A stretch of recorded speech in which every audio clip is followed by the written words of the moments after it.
வணக்கம். All India radio Chennai.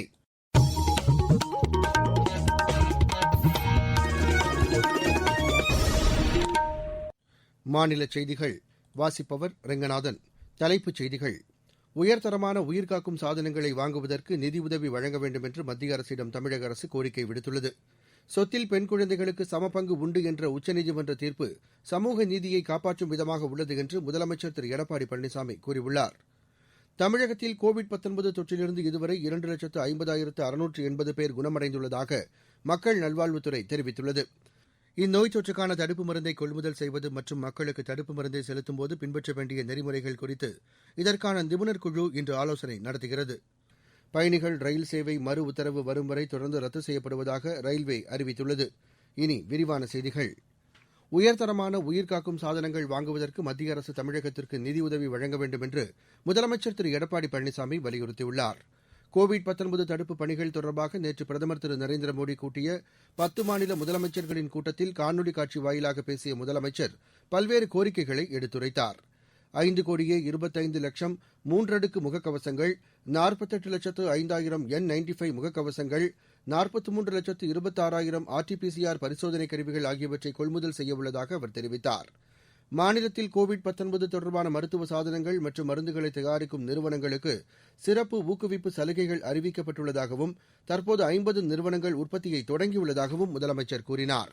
Budget மதிப்பீடுகளின்படி நடப்பாண்டு மத்திய மாநில அரசுகளுக்கான வரி வருவாய் குறையும் என்பதால் பற்றாக்குறையாகும் 9,000 கோடி ரூபாயை சிறப்பு மானியமாக மத்திய அரசு வழங்க வேண்டும் என்றும் இந்த கூட்டத்தில் முதலமைச்சர் வலியுறுத்தினார். நடப்பாண்டு ஏப்ரல் முதல் ஜூன் மாதம் வரையிலான சரக்கு மற்றும் சேவை வரி இழப்பீட்டுத் தொகையை விரைந்து விடுவிக்க வேண்டும். மாநில பேரிடர் நிவாரண நிதி தீர்ந்துவிட்டதால் கோவிட்-19 எதிர்த்து போராட தற்காலிக மானியமாக 1,000 கோடி ரூபாயை விடுவிக்க வேண்டும். நெல் கொள்முதலை ஊக்குவிக்கும் வகையில் நிலுவையில் உள்ள நெல் அரைவைத் தொகை 1,321 கோடி ரூபாயை உடனடியாக வழங்க வேண்டும் என்பன உள்ளிட்ட கோரிக்கைகளையும் இந்த கூட்டத்தில் முதலமைச்சர் எடுத்துரைத்தார். நலிவடைந்துள்ள மின்துறையை பாதுகாக்கும் வகையில் நிவாரணத் தொகுப்பை மத்திய அரசு அறிவிக்க வேண்டும் என்றும் முதலமைச்சர் வலியுறுத்தியதாக அரசு செய்திக்குறிப்பு தெரிவிக்கிறது. பெற்றோரின் சொத்தில் பெண் குழந்தைகளுக்கு சமபங்கு உண்டு என உச்சநீதிமன்றம் அளித்துள்ள தீர்ப்பு சமூக நீதியை காப்பாற்றும் விதமாக உள்ளது என்று முதலமைச்சர் திரு எடப்பாடி பழனிசாமி கூறியுள்ளார். இதுகுறித்து அவர் விடுத்துள்ள செய்தியில் இந்த தீர்ப்பு மகிழ்ச்சி அளிப்பதாகவும் இதனை வரவேற்பதாகவும் அவர் தெரிவித்துள்ளார். உச்சநீதிமன்ற தீர்ப்பை வரவேற்றுள்ள துணை முதலமைச்சர் திரு ஓ பன்னீர்செல்வம் பெண்கள் முன்னேற்றத்திற்கு வலு சேர்ப்பதாக இந்த தீர்ப்பு அமைந்துள்ளது என்று கூறியுள்ளார். இந்த தீர்ப்பை திமுக தலைவர் திரு மு க ஸ்டாலின் உட்பட அரசியல் கட்சித் தலைவர்கள் பலர் வரவேற்றுள்ளனர். தமிழகத்தில் கோவிட்-19 தொற்றிலிருந்து நேற்று வரை 2,50,680 பேர் குணமடைந்துள்ளனர். நேற்று மட்டும் 6,005 பேர் குணமடைந்து வீடு திரும்பியதாக மக்கள் நல்வாழ்வுத்துறை தெரிவித்துள்ளது. தமிழகத்தில் நேற்று புதிதாக 5,834 பேருக்கு இந்நோய் தொற்று உறுதி செய்யப்பட்டுள்ளது. இதில் 986 பேர் சென்னையைச் சேர்ந்தவர்கள். 52,810 பேர் சிகிச்சை பெற்று வருகின்றனர். சிகிச்சை பலனின்றி நேற்று மாநிலம் முழுவதும் 118 பேர் உயிரிழந்தனர். நேற்று 65,490 பேருக்கு இந்நோய் தொற்றுக்கான பரிசோதனை மேற்கொள்ளப்பட்டது. இந்த எண்ணிக்கையையும் சேர்த்து இதுவரை மாநிலத்தில் பரிசோதனை செய்யப்பட்ட நபர்களின் எண்ணிக்கை 32,40,339 அதிகரித்துள்ளது. திருச்செங்கோடைச் சேர்ந்த தனியார் மருத்துவமனையில் உள்ள ஆய்வகம் ஒன்றிற்கு கோவிட்-19 தொற்றுக்கான பரிசோதனை மேற்கொள்ள அனுமதி வழங்கப்பட்டுள்ளது. தமிழகத்தில் கோவிட்-19 பரவல் உள்ளபோதும் இதர உடல் உபாதைகளால் அவதிப்படுவோருக்கு அரசு மருத்துவமனைகளில் தடையின்றி சிகிச்சை அளிக்கப்பட்டு வருவதாக மக்கள் நல்வாழ்வுத்துறை அமைச்சர் டாக்டர் சி விஜயபாஸ்கர் தெரிவித்துள்ளார்.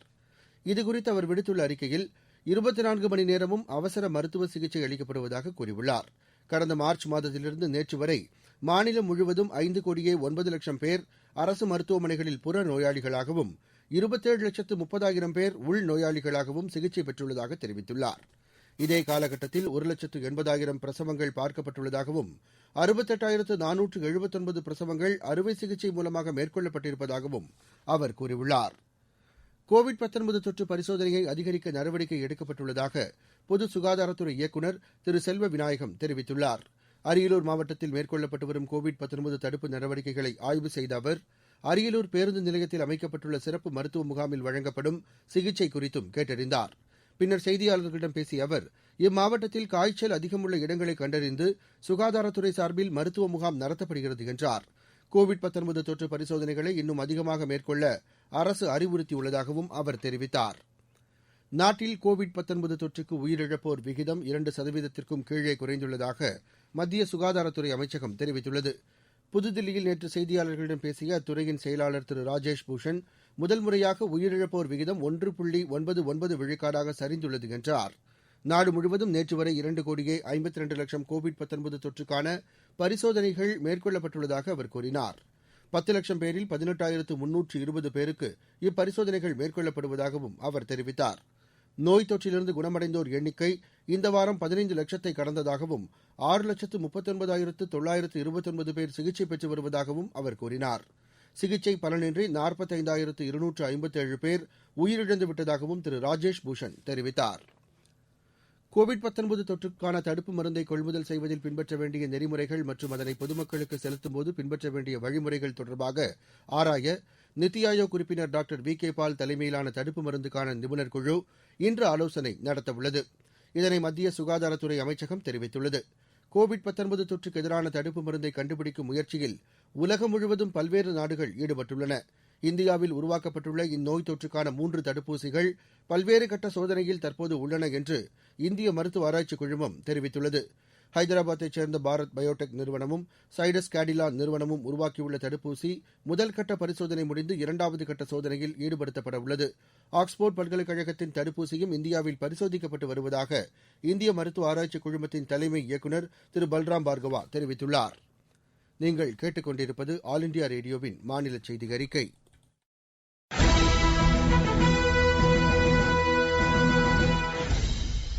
முன்னெச்சரிக்கையாக இருப்போம், கோவிட்-19 தவிர்ப்போம்.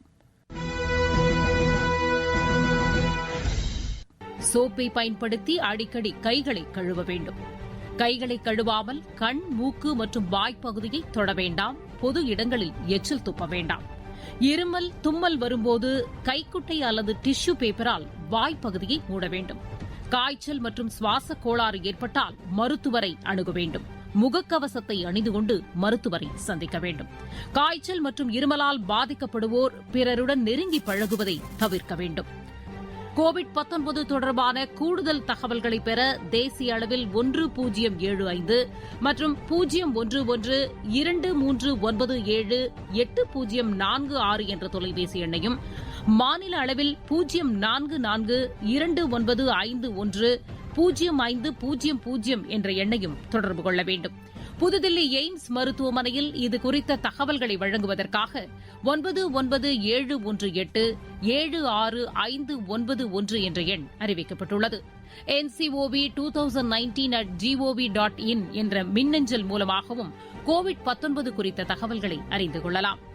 அரசின் அறிவுரைகளை பின்பற்றி கோவிட்-19 பரவலை தடுப்போம். மேட்டூர் அணையின் நீர்மட்டம் 96 அடியை எட்டியுள்ளது.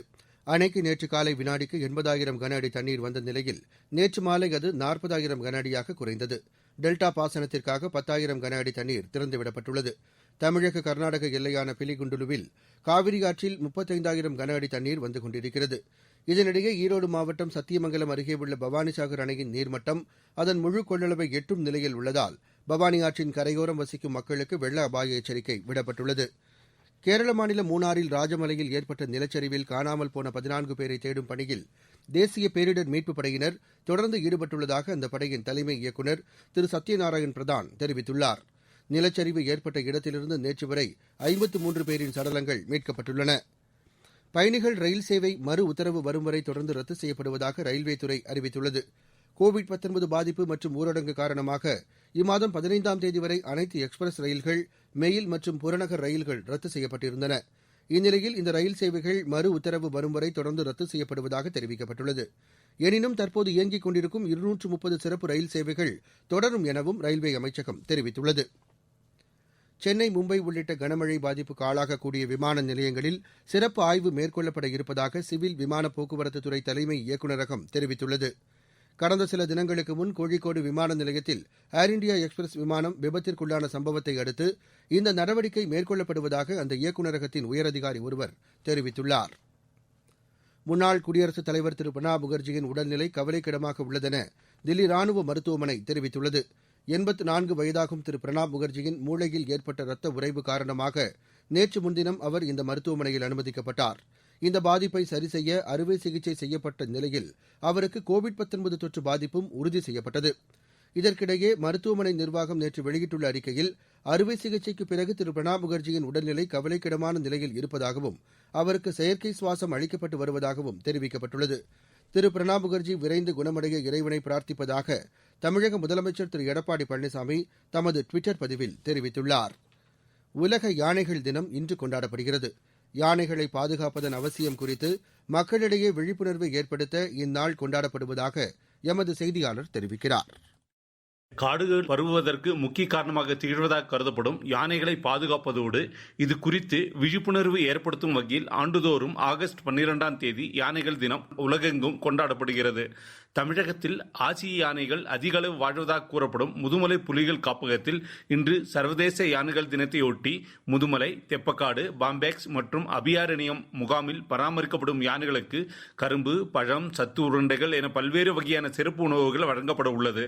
உலகளவில் ஆசிய யானைகள், ஆப்பிரிக்க யானைகள் என இருந்தாலும் இந்தியாவில் தான் ஆசிய யானைகள், குறிப்பாக தமிழகத்தில் முதுமலையில் தான் அதிக எண்ணிக்கையில் இருப்பதாக கூறப்படுகிறது. ஆசிய யானைகள் சராசரி எடை 250 கிலோ என்றும் இங்கு அதிக எண்ணிக்கையிலான யானைகள் இருப்பதன் காரணமாகவே தான் வளமான இயற்கை காடுகள் இருப்பதற்கு காரணம் என கூறப்படுகிறது. உதகமண்டலத்திலிருந்து மயில்வாகனன். பொலிவுறு நகரங்கள் திட்டத்தின் கீழ் வேலூர் மாநகராட்சியில் நவீன பேருந்து நிலையம் உட்பட பல்வேறு பணிகள் நடைபெற்று வருவதாக எமது செய்தியாளர் தெரிவிக்கிறார்.